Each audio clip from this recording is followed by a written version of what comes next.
number 4 prospect, Seaver King. Seaver King, of course, Reese, as you well know, the number 10 pick overall in last year's draft, the first rounder for the Washington Nationals. And I'm curious, what do you make of Mr. Seaver King, who had one of the most interesting journeys to Major League Baseball of any player in last year's draft? So he was a former D2 standout. He was viewed as more of an athlete coming out of high school than anything else. So he went to the D2 ranks. He went to Wingate, which is actually one of the better D2 programs in the country.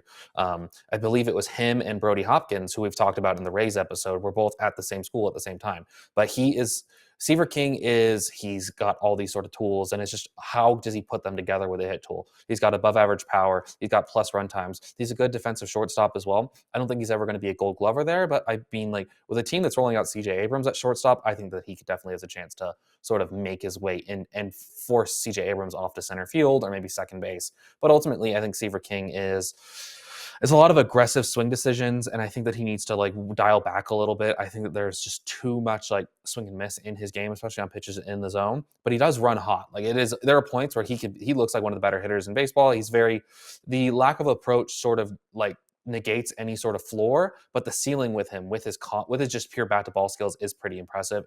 He does get aggressive. He swings at pitches that he shouldn't. I mean, this is a guy who has 117 miles per hour max exit velocity. This dude has the power. He has the speed. If he plays shortstop, maybe he moves to center field. It's just kind of all up in the air on how the Nationals want to sort of figure out this roster jumble that they've got going on, which is a good thing to have. You want to have too many good players and finding places to put them, as opposed to not having enough good players and everything like that. So I think this is he has a chance to be the king on the chessboard for them, or so point. There's a chance he's a really important piece for them going forward. Certainly. I think the best thing going for Seaver King is that he is ridiculously versatile. We can see him. I mean, I know that we have him as a shortstop, but I think any outfield position he can play fairly comfortably. I want to say that, I actually might prefer him in the outfield, but anyhow, I think that there's so much. Let me backtrack just a second, Reese, because you said a moment ago that he is aggressive at the plate and that the approach does need adjustments, and you're 100% right. I would say he's a free swinger.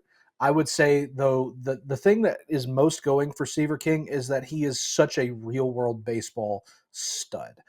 I used to say about Chase Utley, who's one of my favorite players, that he is just an absolute hustle monster.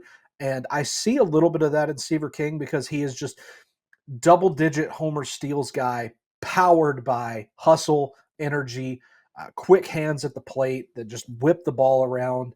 And part of aggression is wanting to make an impact on the game. You want to bring the heat. You want to put the ball in play. And I think that really, regardless of what King looks like offensively at his peak version of himself, I think that the speed, the defensive versatility, and just the real world hustle, I'd say he's one of the most likely major leaguers from the 2024 draft by that standard alone.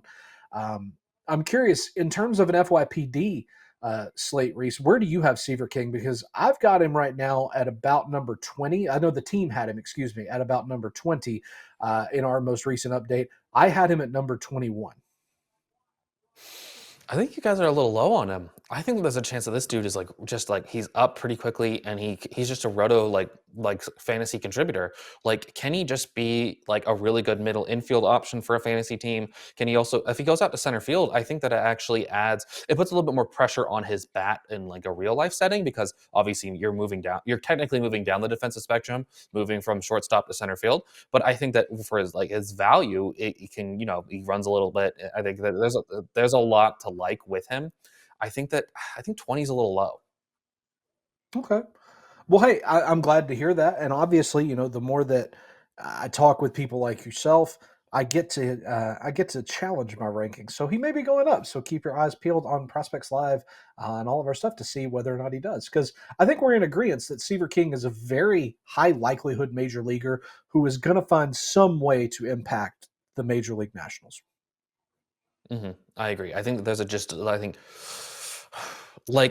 who has more WAR, him or Christian Moore at the end of the day? I think it's got to be Seaver King.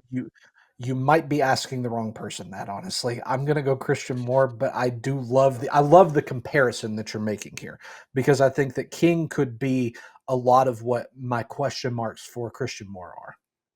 So they may actually be very similar in that regard. I think they should be ranked sort of I back to prefer back in my mind.